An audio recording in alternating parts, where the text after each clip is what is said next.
Clerkship পরীক্ষার জন্য যারা স্টাডি মেটেরিয়াল নিচ্ছেন ডেসক্রিপটিভ বাংলা ইংরাজির, অনেকের মনের মধ্যেই একটা প্রশ্ন যে রিপোর্ট লেখার ক্ষেত্রে তারিখ কত দেব, কোন ডেট দেব, যেদিন ঘটনা ঘটেছে সেটা নাকি তার পরের দিনেরটা, কোন ডেটটা দেওয়া হবে। আপনাদেরকে সরাসরি আজকের আনন্দবাজার পত্রিকা থেকে উদাহরণ তুলে দেখাচ্ছি। দেখুন, আজকে শনিবার 13ই ডিসেম্বর 2025। একদম শুরুতেই দেখুন পেপারের ডেটটা দেয়া আছে। এরপরে দেখুন একটা ঘটনা, ভুবনেশ্বরে একটা পানশালা আগুনে ভস্মীভূত হয়ে গেছে এবং ঘটনাটা ঘটেছে কবে? শুক্রবার সকাল 8:15 নাগাদ, অর্থাৎ 12 তারিখ ঘটনাটা ঘটেছে। আপনারা দেখে নিন একবার, 12 তারিখ ঘটনাটা ঘটেছে শুক্রবার দিন, অর্থাৎ গতকাল। এখানে দেখুন রিপোর্টে যে ডেটটা দেওয়া হয়েছে সেটাও কিন্তু গতকালের ডেটই দেওয়া হয়েছে, অর্থাৎ 12ই ডিসেম্বর। অর্থাৎ এটা খুব সুস্পষ্ট যে ঘটনা যেদিন ঘটছে রিপোর্টের যে ডেট সেটা সেই দিনই হবে, তার পরের দিনের কোনো ব্যাপার নেই।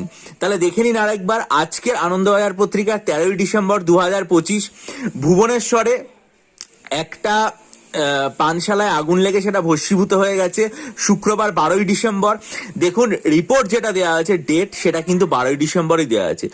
এবং এখানে মানে যেহেতু ব্যাপারটা গোয়ার সাথে সংযুক্ত, গোয়াতে যেহেতু একটা পানশালা এরকম ঘটনা ঘটেছিল সেটার সাথেও যেহেতু সংযুক্ত, ফলে দুটো রিপোর্টকে একসাথে করে এখানে দেওয়া হয়েছে। রিপোর্টটা নয়াদিল্লি থেকে দেওয়া হয়েছে, জায়গাটার নাম তাই জন্য নয়াদিল্লি। সেটা আমাদের কাছে এই মুহূর্তে অতটা গুরুত্বপূর্ণ নয়। যেহেতু আপনারা তারিখ হিসাবে অনেকে প্রশ্ন করেন যে কোন ডেটটা দেব, পরের দিনের দেব নাকি সেদিনেরটা দেব নাকি কোন দিনেরটা দেব বা পরীক্ষার ডেটটা দেব, খুব সুস্পষ্ট দেখুন যেদিন ঘটনা ঘটেছে শুক্রবার দিন, রিপোর্টের ডেট সেই দিন, অর্থাৎ 12ই ডিসেম্বর। প্রকাশিত হয়েছে কবে? 13ই ডিসেম্বর। আশা করি আপনাদেরকে একদম পুরোপুরি আজকের আনন্দবাজার পত্রিকা থেকে উদাহরণ তুলে দেখিয়ে দিলাম, তাহলে আর কোনো সমস্যা হবে না। অর্থাৎ রিপোর্ট যেদিনই প্রকাশিত হোক না কেন, সাধারণত তো কোনো একটা ঘটনা ঘটলে তার রিপোর্টটা পরের দিনই খবরের কাগজে প্রকাশিত হয়, প্রিন্ট মিডিয়াতে অন্তত। তাহলে সেক্ষেত্রে রিপোর্টের ডেট যেটা সেটা কিন্তু যেদিন ঘটনা ঘটেছে 12 তারিখ সেই দিনের ডেটটাই দেওয়া হবে। আশা করি আপনাদের এর পরে আর বিন্দুমাত্র কোনো সমস্যা থাকবে না।